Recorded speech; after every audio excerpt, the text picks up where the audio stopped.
अस्सलामुअलैकुम वरहमतुल्लाहि वबरकातुह। आज सूरह माऊन को तजवीद के साथ पढ़ेंगे। अऊज़ु बिल्लाहि मिनश शैतानिर रजीम। बिस्मिल्लाहिर रहमानिर रहीम।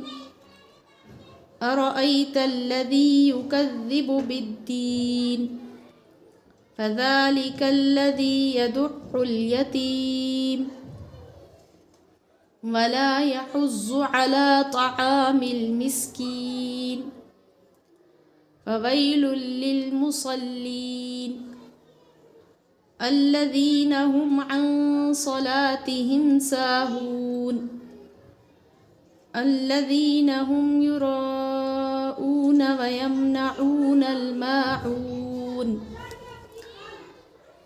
तो यहाँ अरअयतल्लज़ी एक या ये है और एक ये या है, ये या लीन है और ये या मद्दा है। इसको जल्दी पढ़ेंगे, इसको थोड़ा सा खींच के पढ़ेंगे। अरअयतल्लज़ी और जो ज़ाल है इसको ज़बान को थोड़ा सा दांतों के दरमियान बाहर निकाल के इसको अदा करना है।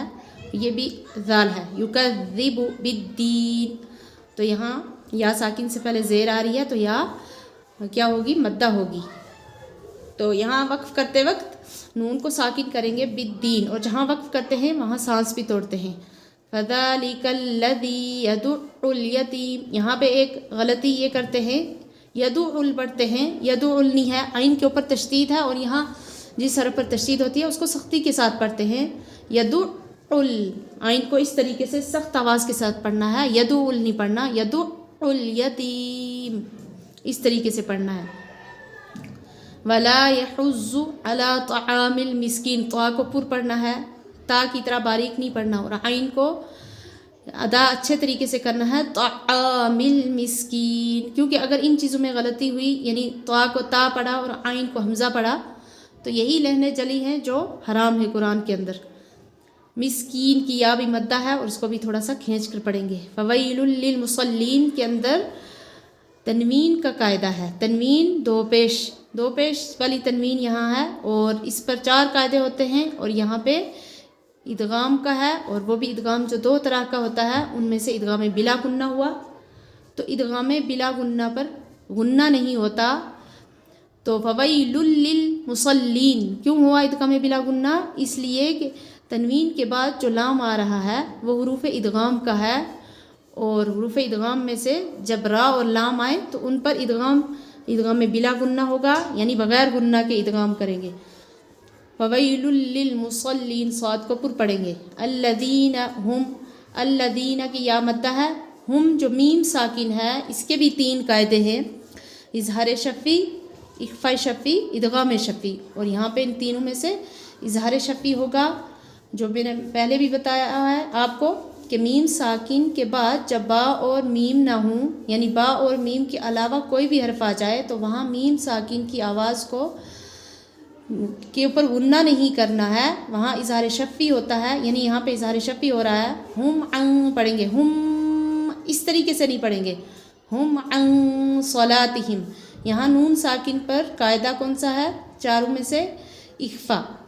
इख़फ़ा इसलिए है कि नून साकिन के बाद साद जो है वो हुरूफ इख़फ़ा का है, क्योंकि नून साकिन या तनवीन जो है उसके अगले हरफ पर, आने वाले हरफ पर नज़र रखनी है कि किस हरफ में से आ रहा है, हुरूफ हल्की में से आ रहा है या इख़फ़ा में से आ रहा है या इदगाम में से आ रहा है।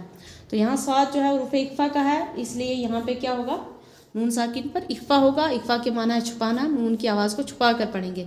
अं सलातिहिम, और यहाँ मीम साकिन फिर आई, इस पर वही इज़हार शफ़ी होगा, क्योंकि इस मीम साकिन के बाद भी बा और मीम नहीं है, यानी बा और मीम के अलावा कोई भी हरफ आ जाए तो इज़हार शफ़ी होगा, और उसकी आवाज़ को ज़ाहिर करके पढ़ेंगे। सलातिहिम साहून अल्लज़ीना हुम युराऊन, यहाँ मीम साकिन पर वही इज़हार शफ़ी होगा, और यहाँ मद्दे मुत्तसिल है, क्योंकि हरफ माद के बाद हमज़ा जो है वो उसी में है, इसलिए मद्दे मुत्तसिल है। इसको भी 2 अलिफ से 4 अलिफ तक खींचना है, यानी कम से कम 2 अलिफ, ज़्यादा से ज़्यादा 4 अलिफ, और 2 अलिफ से कम खींचना मद्दे मुत्तसिल को जायज़ नहीं है।